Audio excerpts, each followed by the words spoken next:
بسم اللہ الرحمن الرحیم۔ السلام علیکم۔ حضرت موسیٰ علیہ السلام روزانہ اپنے رب سے ہم کلام ہوتے تھے۔ ایک دن حکم ہوا کہ موسیٰ جاؤ اور اپنے سے کم تر کو تلاش کر کے لاؤ۔ موسیٰ علیہ السلام نے حکم خدا سے ساری کائنات چھان ماری، لیکن اپنے سے کم کسی کو نہ پایا۔ شام کو خالی ہاتھ لوٹے۔ اللہ پاک نے فرمایا، اے موسیٰ، اگر آپ ایک بکری کے بچے کو بھی لے آتے تو ہم آپ کو نبوت سے محروم کر دیتے۔ کسی کو اپنے سے حقیر نہ سمجھو، کیونکہ اللہ تعالیٰ نے ہر کسی میں کوئی نہ کوئی خوبی ضرور رکھی ہے۔ اللہ سے دعا ہے کہ وہ ہم سب کو نیکی کی ہدایت دے اور اپنے نیک بندوں میں شامل کرے۔ اللہ تعالیٰ آپ کو اور آپ کے تمام اہل و عیال کو اپنے حفظ و امان میں رکھے، آمین۔ آج انشاءاللہ سورہ لقمان کی آیت نمبر 7 سے سٹارٹ کریں گے۔ اس کا ترجمہ اور تفسیر تفہیم القرآن سے بیان کروں گی، جو اہل سنت جماعت کے لیے ہے۔ اعوذ باللہ من الشیطان الرجیم، بسم اللہ الرحمن الرحیم۔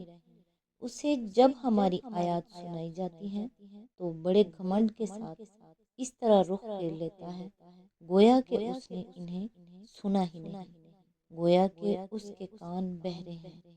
اچھا مژدہ سنا دو اسے ایک دردناک عذاب کا۔ آیت نمبر 8۔ البتہ جو لوگ ایمان لے آئیں اور نیک عمل کریں ان کے لیے نعمت بھری جنتیں ہیں۔ اس کی تفسیر ہے، یہ نہیں فرمایا کہ ان کے لیے جنت کی نعمتیں ہیں، بلکہ فرمایا یہ ہے کہ ان کے لیے نعمت بھری جنتیں ہیں۔ اگر پہلی بات فرمائی جاتی تو اس کا مطلب یہ ہوتا کہ وہ ان نعمتوں سے لطف اندوز تو ضرور ہوں گے، مگر وہ جنتیں ان کی اپنی نہ ہوں گی۔ اس کے بجائے جب یہ فرمایا گیا کہ ان کے لیے نعمت بھری جنتیں ہیں تو اس سے خود بخود یہ ظاہر ہوتا ہے کہ پوری جنتیں ان کے حوالے کر دی جائیں گی اور وہ ان نعمتوں سے اس طرح مستفید ہوں گے جس طرح ایک مالک اپنی چیز سے مستفید ہوتا ہے، نہ کہ اس طرح جیسے کسی کو حقوق ملکیت دیے بغیر محض ایک چیز سے فائدہ اٹھانے کا موقع دے دیا جائے۔ آیت نمبر 9۔ جن میں وہ ہمیشہ رہیں گے، یہ اللہ کا پختہ وعدہ ہے اور وہ زبردست اور حکیم ہے۔ اس کی تفسیر ہے، یعنی کوئی چیز اس کو اپنا وعدہ پورا کرنے سے باز نہیں رکھ سکتی، اور وہ جو کچھ کرتا ہے ٹھیک حکمت اور عدل کے تقاضوں کے مطابق کرتا ہے۔ یہ اللہ کا پختہ وعدہ ہے۔ کہنے کے بعد اللہ تعالیٰ کی ان دو صفات کو بیان کرنے کا مقصود یہ بتانا ہے کہ اللہ تعالیٰ نہ تو بالا ارادہ اپنے وعدے کی خلاف ورزی کرتا ہے اور نہ اس کائنات میں کوئی طاقت ایسی ہے جو اس کا وعدہ پورا ہونے میں مانع ہو سکتی ہو۔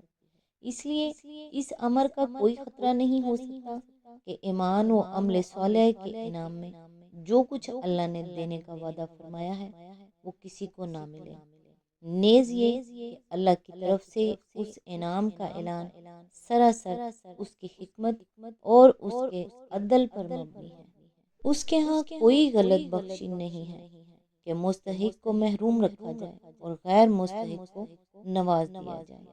ایمان و عمل صالح سے متصف لوگ فی الواقع اس انعام کے مستحق ہیں اور اللہ یہ انعام انہی کو عطا فرمائے گا۔ آیت نمبر 10۔ اس نے آسمانوں کو پیدا کیا بغیر ستونوں کے جو تم کو نظر آئیں۔ اس نے زمین میں پہاڑ جما دیے تاکہ وہ تمہیں لے کر ڈھلک نہ جائیں۔ اس نے ہر طرح کے جانور زمین میں پھیلا دیے اور آسمان سے پانی برسایا اور زمین میں قسم قسم کی عمدہ چیزیں اگائیں۔ اس کی تفسیر ہے، اوپر کے تمہیدی فکروں کے بعد اب اصل مدعا یعنی تردید شرک اور دعوت توحید پر کلام شروع ہوتا ہے۔ اصل الفاظ ہیں بغیر آمد ترونہا۔ اس کے دو مطلب ہو سکتے ہیں، ایک یہ کہ تم خود دیکھ رہے ہو کہ وہ بغیر ستونوں کے قائم ہیں، دوسرا مطلب یہ کہ وہ ایسے ستونوں پر قائم ہیں جو تم کو نظر نہیں آتے۔ ابن عباس اور مجاہد نے دوسرا مطلب لیا ہے اور بہت سے دوسرے مفسرین پہلا مطلب لیتے ہیں۔ موجودہ زمانے کے علوم طبی کے لحاظ سے اگر اس کا مفہوم بیان کیا جائے تو یہ کہا جا سکتا ہے کہ تمام عالم افلاک میں یہ بے حد و حساب عظیم الشان تارے اور سیارے اپنے اپنے مقام و مدار پر غیر مرئی سہاروں سے قائم کیے گئے ہیں۔ کوئی تار نہیں ہے جنہوں نے ان کو ایک دوسرے سے باندھ رکھا ہو، کوئی سلاخیں نہیں ہیں جو ان کو ایک دوسرے پر گر جانے سے روک رہی ہوں۔ صرف قانون جذب و کشش ہے جو اس نظام کو تھامے ہوئے ہے۔